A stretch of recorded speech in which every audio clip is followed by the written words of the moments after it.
Pengasas teori ini ialah Gregory Bateson.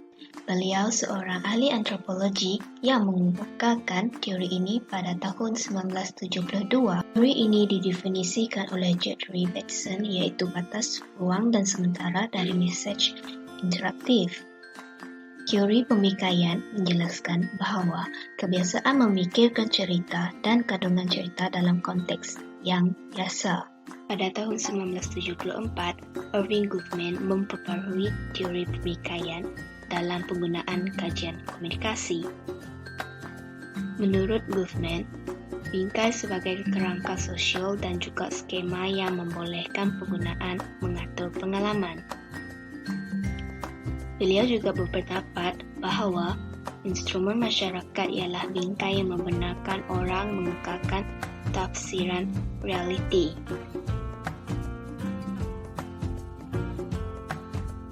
Teori bingkai yang diasaskan oleh Bateson ini menyediakan satu set kunci untuk mentafsirkan realiti. Maklumat daripada berita merupakan struktur teks dan visual yang ada dalam pemikiran dari perspektif tertentu yang akan memberikan kerangka interpretatif untuk khalayak yang terdedah kepada mesej daripada berita itu.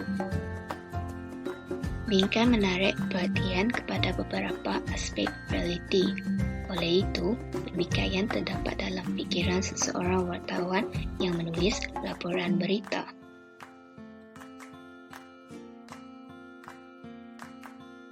Konsep pembingkaian mempunyai hubung kait dengan tradisi penetapan agenda tetapi diperluaskan dalam penyelidikan dengan memberikan perhatian pada bahagian penting dalam permasalahan yang dihadapi. Secara asasnya, teori pemikaian ialah bagaimana sesuatu perkara mempengaruhi orang yang membuat pilihan tentang cara memproses maklumat tersebut yang dipersembahkan kepada penonton yang disebut bingkai. Bingkai adalah abstraks yang berperanan dalam menyusun atau mengatur maksud pesanan. Berita dan media massa menggunakan penggunaan bingkai untuk menyampaikan maklumat mereka. Mereka beranggapan bahawa mempengaruhi penonton dengan berita yang disampaikan boleh membentuk agenda yang seterusnya. Bukan saja menginginkan penonton apa yang harus dipikirkan untuk teori penetapan agenda, malah bagaimana untuk memikirkan tentang isu itu dalam maksud penetapan agenda tahap kedua, iaitu teori pemikaian. Proses ini memfokuskan 4 proses iaitu pembinaan kerangka, penetapan bingkai, kesan individu daripada pemikaian dan wartawan sebagai khalayak. Proses pertama ialah pembinaan kerangka. Pembinaan kerangka ialah faktor-faktor daripada tekanan organisasi, tanggapan mereka tentang khalayak berkaitan berita dan lain-lain. Soalan utamanya adalah jenis faktor organisasi atau struktur sistem media atau ciri-ciri individu wartawan yang boleh mempengaruhi penyusunan kandungan berita.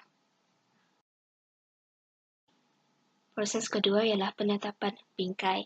Penetapan bingkai dikenali sebagai pengaturan bingkai.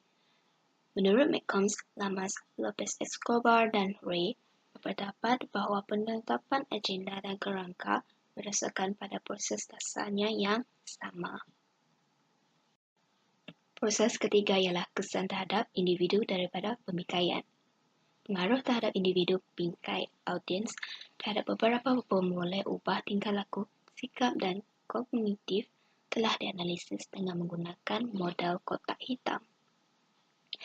Dengan kata lain, kajian yang mengkaji hubungan ini telah memfokuskan pada input dan output dan dalam kebanyakan kes mengabaikan proses yang menghubungkan pemboleh ubah utama. Proses yang keempat ialah wartawan sebagai khalayak. Proses yang terakhir ini adalah hubungan antara pemboleh ubah tahap individu dan bingkai media. Wartawan dan khalayak juga terdedah dengan bingkai yang mereka gunakan untuk menggambarkan masalah dan peristiwa.